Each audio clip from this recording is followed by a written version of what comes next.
warahmatullahi wabarakatuh. Perkenalkan, nama saya Siti Mutia Sama dengan NIM 2323316046. Pada kesempatan kali ini, saya akan membahas tentang pengertian psikologis secara etimologis maupun secara terminologis dan apa hubungan psikologis dengan program studi komunikasi dan penyiaran Islam. Secara etimologis, psikologis berasal dari bahasa Yunani kuno, yakni psiki yang artinya jiwa, roh, dan logos yang berarti ilmu, maka psikologis berarti ilmu jiwa menurut Sri Rukmini tahun 1998 bab 1. Secara terminologi, psikologis adalah ilmu yang mempelajari tentang jiwa ataupun mental. Menurut Ensiklopedia Nasional Indonesia Jilid 13 tahun 1990, psikologi adalah ilmu yang mempelajari perilaku manusia dan binatang, baik dapat dilihat secara langsung maupun tidak. Apa sih hubungan psikologis dengan program studi komunikasi dan penyiaran Islam?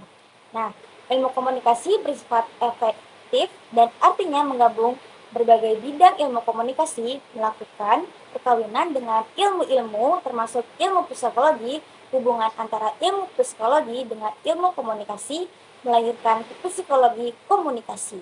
Rahmat mendefinisikan psikologi komunikasi adalah ilmu yang berusaha meramalkan, menguraikan, dan mengendalikan peristiwa mental dan behavioral dalam komunikasi.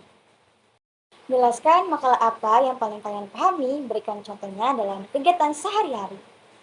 Lalu, bagaimana jika kalian dapat memahami teori tersebut jika dihubungkan dengan profesi kalian sebagai aktivis jurnalis? Baiklah, saya di sini akan menjelaskan makalah saya sendiri yang berjudul tentang belajar dan daya ingat. Apa yang dimaksud dengan belajar? Nah, pengertian belajar adalah suatu proses atau upaya yang dilakukan setiap individu untuk mendapatkan perubahan tingkah laku, baik dalam bentuk pengetahuan keterampilan sikap dan nilai positif sebagai suatu pengalaman dari berbagai materi yang telah dipelajari. Apa yang dimaksud dengan memori atau daya ingat? Daya ingat merupakan sesuatu yang sangat penting bagi manusia karena merupakan kekuatan jiwa manusia untuk menerima, menyimpan, memproses, dan memproduksi kesan-kesan, pengertian-pengertian, atau tanggapan-tanggapan memori manusia dapat diolah secara sadar atau yang disebut dengan conscious processing dan secara otomatis.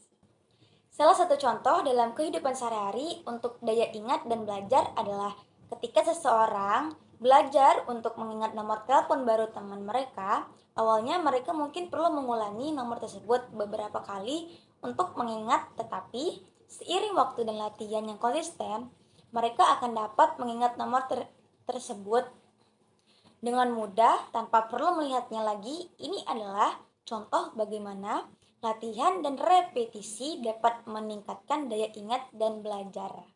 Sebagai aktivis jurnalis, saudara mungkin akan memahami pentingnya daya ingat dan belajar dalam konteks menyampaikan informasi dan berinteraksi dengan audiens dalam meliputi berita atau menyusun laporan. Kemampuan untuk mengingat detail-detail penting, fakta, dan sumber informasi adalah kunci untuk memastikan akurasi dan bermanfaatan bagi pembaca atau pemirsa. Saudara juga mungkin menggunakan teknik belajar seperti membaca dan meneliti topik yang beragam untuk mengingatkan pemahaman tentang isu-isu yang sedang berkembang dan mengasah keterampilan dalam menyampaikan cerita secara efektif kepada publik.